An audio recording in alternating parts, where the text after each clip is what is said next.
ಜೊತೆಗೆ ನಿಮ್ಮ ಹೆಲ್ತ್ ಹೇಗಿದೆ ಶಿವಣ್ಣ? ಚೆನ್ನಾಗಿದೆ ಮ್ಯಾಮ್, ಪರವಾಗಿಲ್ಲ, ನಾಟ್ ಬ್ಯಾಡ್. ಇವಾಗ ಆಲ್ಮೋಸ್ಟ್ 95% ರೆಡಿ ಇದ್ದೀನಿ. ಆಲ್ಮೋಸ್ಟ್ ವಾಕಿಂಗ್ ಎಲ್ಲ ರೆಗ್ಯುಲರ್ ಸ್ಟೈಲೇ ಬಂದಿದೆ ಅವಾಗ, ಮುಂಚೆ ಥರ ಎಲ್ಲ. ಸ್ವಲ್ಪ ಡ್ಯಾನ್ಸಿಂಗ್ ಗಿನ್ಸಿಂಗ್ ಎಲ್ಲ ಶುರು ಮಾಡಿದ್ದೀನಿ ಅವಾಗ, ಸ್ವಲ್ಪ ಎನರ್ಜಿ ಜಾಸ್ತಿ ಆಗಿದೆ. ಅಂದರೆ ಸ್ಟಾರ್ಟಿಂಗ್ ಅದೇನಂದರೆ ಡಿಸೆಂಬರ್ ಆಗಿರೋದು, ಜನವರಿ ಫೆಬ್ರವರಿ ಆ್ಯಕ್ಚುಲಾಗಿ 5-6 ಮಂತ್ಸ್ ಬೇಕು. ಬಟ್ ನನಗೆ ಸ್ವಲ್ಪ ರಿಕವರಿ ಅರ್ಲಿಯಾಗಿ ಆಗಿದೆ. ಐ ಥಿಂಕ್ ಡಾಕ್ಟ್ರ್ ಹೇಳ್ತಾಯಿದ್ರು, ಅವ್ರು ಯಾವಾಗ ಎವ್ರಿ 10 days ಫೋನ್ ಮಾಡ್ತಾ ಇರ್ತಾರೆ, ಏನು ಶಿವಣ್ಣ ಹಂಗೆ ಡ್ಯಾನ್ಸ್ ಆಡ್ಬಿಟ್ಟಿದ್ದಾರೆ, ಹಿಂಗೆ ಆಡ್ಬಿಟ್ಟಿದ್ದಾರೆ. I think very fast recovery, ತುಂಬ ಹಂಗೆ ಇರಲಿ ಅಂತ. ಬಟ್ ಸ್ವಲ್ಪ ನಾವು ಪ್ರಯತ್ನ ಪಡ್ತಾ ಇರ್ತೀವಿ, ಅಂದರೆ ಪುಷ್ ಮಾಡೋಕ್ಕೆ ಹೋಗಲ್ಲ, ಪ್ರಯತ್ನ ಪಡ್ತಾ ಇರ್ತೀನಿ. ಎಲ್ಲೋ ಒಂದು ಕಡೆ ದೇವರ ಆಶೀರ್ವಾದ ಇದೆ.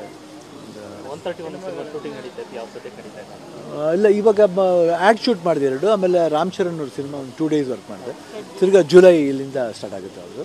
ಇವಾಗ 131 ಮುಗಿಸ್ಬಿಟ್ಟು ಇನ್ನೊಂದು ಸಿನಿಮಾ ಒಂದು ಸ್ಟಾರ್ಟ್ ಮಾಡಬೇಕು. ಅದೇ ಒಂದು 2-3 ಇದೆ. ಒಂದು ನಮ್ಮ ಅದು ಪವನ್ ಒಡೆಯರ್ದು ಪೆದ್ದಿ ಆಗಲಿ ಜೈಲರ್ ಶೂಟ್ ಆಗಲಿ ಆಲ್ರೆಡಿ ಸ್ಟಾರ್ಟ್ ಆಗಿದೆ. ಸೊ ಪೆದ್ದಿ ಒಂದು ಗ್ಲಿಮ್ಸೇ ನೋಡಿ ತುಂಬ ಇಂಟ್ರೆಸ್ಟ್ ಆಗಿತ್ತು. ನಿಮ್ಮ ಪಾತ್ರ ಏನಿರುತ್ತೆ ಚೆನ್ನಾಗಿ, ಅಂದರೆ ಒಂದು ವಿಶೇಷ ಪಾತ್ರ. ಆ ಪಾತ್ರದಲ್ಲಿ ಭಾಳ ಒಂದು ಜನ ನೋಡಿದಾಗ ದೇರ್ ಕನೆಕ್ಟ್.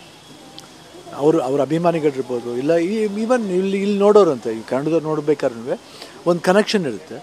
ಅಂದರೆ ರಾಮ್ ಚರಣ್ಗೆ ನನಗೆ ರಾಮ್ ಚರಣ್ ಮೇಲಿರೋ ಪ್ರೀತಿ, ರಾಮ್ ಚರಣ್ಗೆ ನನ್ನ ಮೇಲಿರೋ ಪ್ರೀತಿ, ಅದು ಗೊತ್ತಾಗುತ್ತೆ.